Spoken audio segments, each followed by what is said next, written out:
Ahoy, shipmates! Bit of a land-based activity today. We're down in the village of Ottery, St Mary, in the east of Devon. The name Ottery first appeared in the Domesday Book in 1086. There's a church here as well that dates back to 1260, and it's known for its vaulted ceiling and astronomical clock, as well as a set of stocks in the garden. Samuel Taylor Coleridge was also a local boy. He grew up in the village. You may be familiar with his poem, Kubla Khan.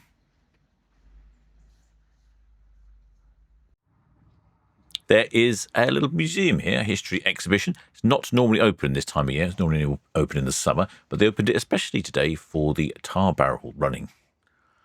There you can see there's Samuel Taylor Coleridge. And also William Makepeace Thackeray has a connection to the village as well.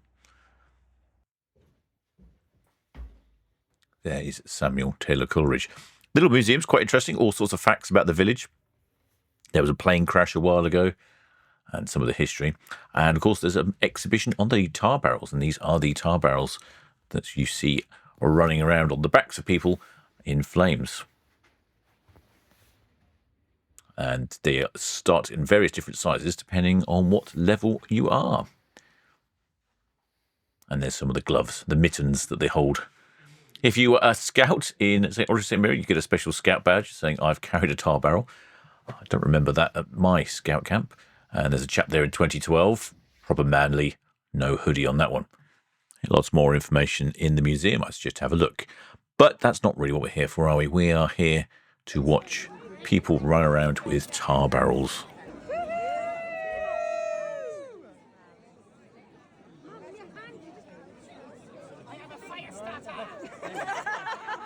Quite interestingly, I noticed there was a lack of health and safety, which was refreshing in today's modern society.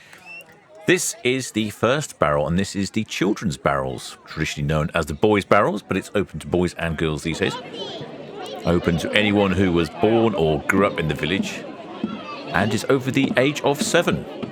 We happen to see an 8-year-old girl, I'm pretty sure, running around one. Quite impressive. Takes them a little while to get the barrels going. And they certainly get lots of support when they're running from all of their peers locally.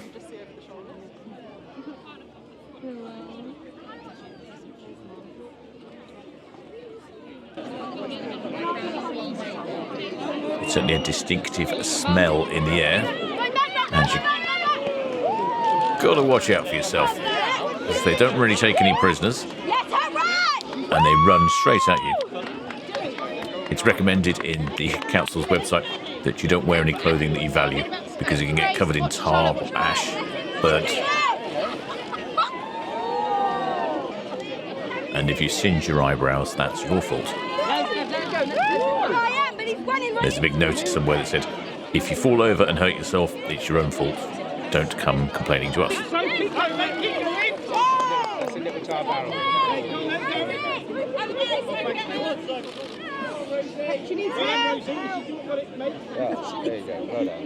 The history behind the event is a little unclear. Early references refer to rolling the barrels rather than carrying them. It's unclear why or when that someone in Ottery moved from rolling a barrel to carrying a barrel. No matter its origins, the tradition has stuck, and it's recorded as one of the most unusual local customs in Britain.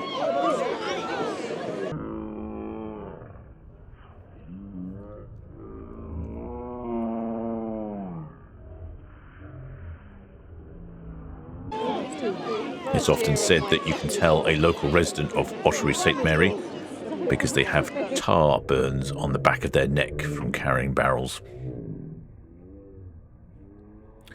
There was a riot in Ottery St Mary. On the 5th of November 1858, there was an attempt by local policeman Inspector Ross to stop the tar barrels and bonfire in the Flexton. Ross brought in 16 policemen in an attempt to curtail the night's proceedings.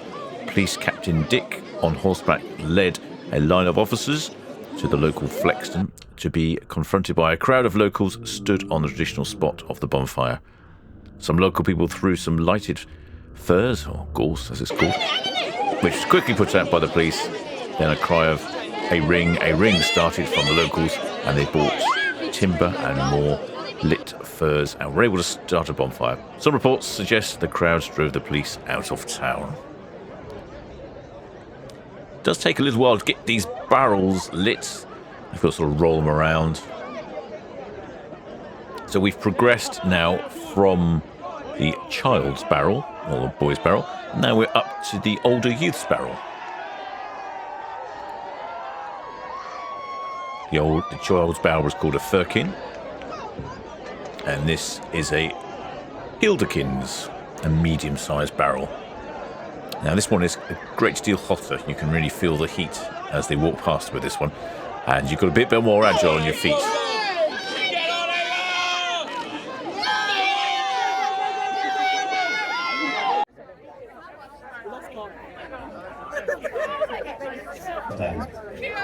It's dangerous. I know she can't see anything, or he can't see anything. But in good old health and safety, it is murder. I thought it was quite amusing as well. The whole village had closed down, shop windows were boarded up. And everywhere you looked, there were people and flaming tar barrels somewhere in the distance. There's also a women's barrel. This is the women's barrel.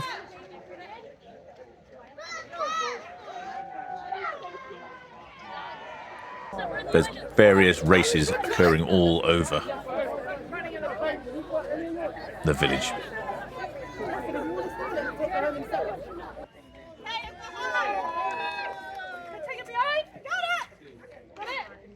So wherever you are in the village, you normally get a good spot. Also, I've noticed we're all walking around the village. It seems that every single shop turned into a bar selling beer or food. It's a real festival feel.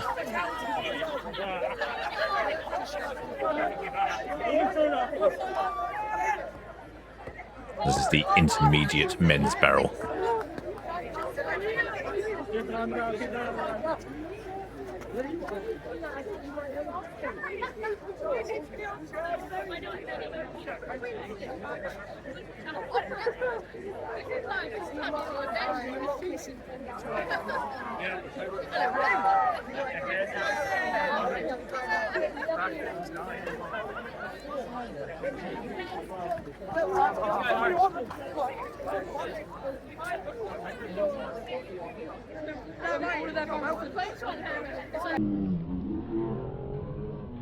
The event starts at around 4 o'clock in the afternoon and goes all the way until midnight. A real festival feel. Now, if you ever fancy an interesting evening out and are nimble on your feet, as you can see here, the barrel takes no prisoners. You don't mind losing the odd eyebrow. Ottery St. Mary could be for you.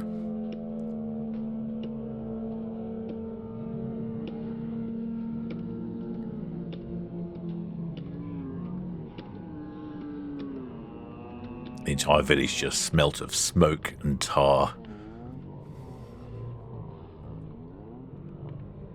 And everywhere you walked, there was charcoal and burnt wood on the floor.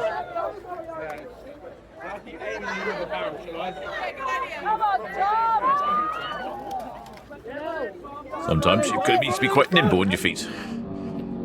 Luckily, the captain avoided a barrel in the face there. Sometimes the barrels also seem to be just generally entirely on fire.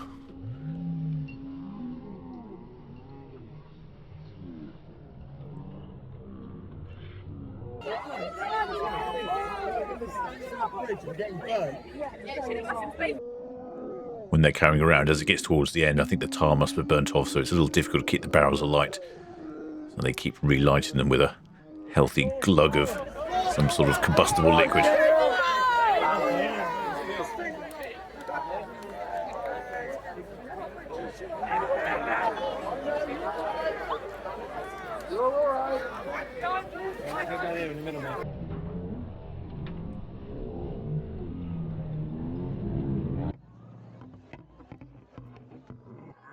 There we go, the crowd spreads for the barrel. As the barrels get bigger, they get much hotter, and you can really feel it as the chaps run around with it. Yeah. Well, the Mason barrel, Lee Strawberry was after me. I jumped over a wall and hit over a wall.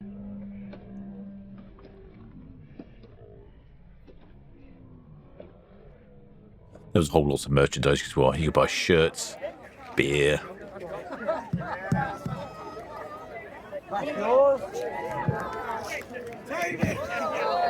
I didn't see any barrels for sale, rather amusingly. Come on, Harry! Come on, Harry! Harry it, lad! You've got this, bro! Still on fire! You went through that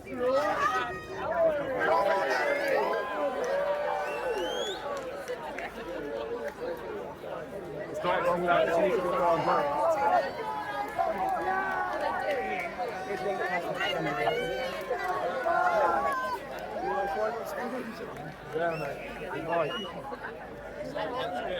Remember, don't panic, just take 1 or 2 steps to the left or 1 or 2 steps to the right.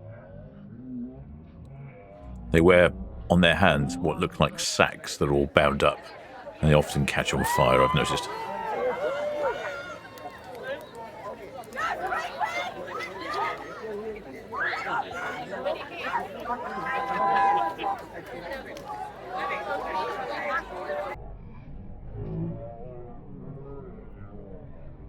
If I lived in the village, I wouldn't be there on the 5th of November. It's very busy.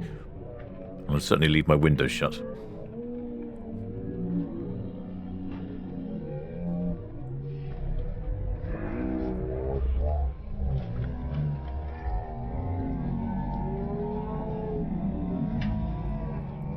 As you can see, sometimes people aren't looking where they're going, or where they're standing rather. Standing still, just gradually looking around, and before you know it, there's a flaming barrel comes towards you.